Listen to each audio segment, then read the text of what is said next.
सभी श्रोताओं का रामायण की कथा में हार्दिक स्वागत, अभिनंदन। आज के इस वीडियो में आप सभी के सामने प्रस्तुत है हनुमान का सीता को धैर्य बधाना। बढ़ते हैं कहानी की तरफ।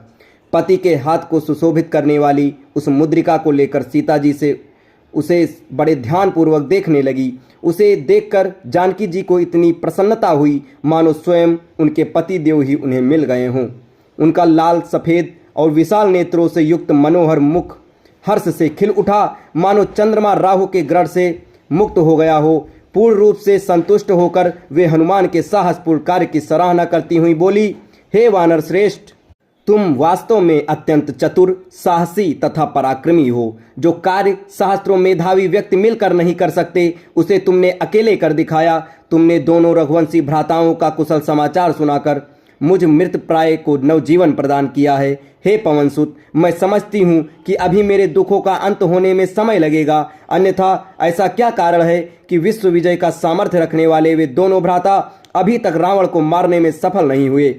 कहीं ऐसा तो नहीं है कि दूर रहने के कारण राघवेंद्र का मेरे प्रति प्रेम कम हो गया हो? अच्छा ये बताओ, क्या कभी अयोध्या से तीनों माताओं और मेरे दोनों देवरों का कुशल समाचार उन्हें प्राप्त होता है? क्या तेजस्वी भरत रावण का नाश करके मुझे छुड़ाने के लिए अयोध्या से सेना भेजेंगे? क्या मैं कभी अपनी आंखों से दुरात्मा रावण को राघव के बाणों से मरता देख सकूंगी? हे वीर, अयोध्या से वन के लिए चलते समय रामचंद्र जी के मुख पर जो अटल आत्मविश्वास तथा धैर्य था, क्या अब भी वह वैसा ही है?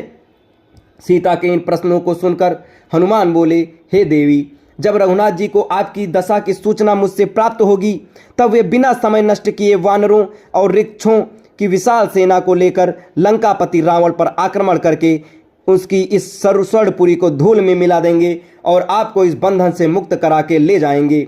अरे आजकल वे आपके ध्यान में इतने निमग्न रहते हैं कि उन्हें अपने तन बदन की भी सुधि नहीं रहती, खाना पीना तक भूल जाते हैं। उनके मुख से दिन रात ही हा सीते शब्द ही सुनाई देते हैं।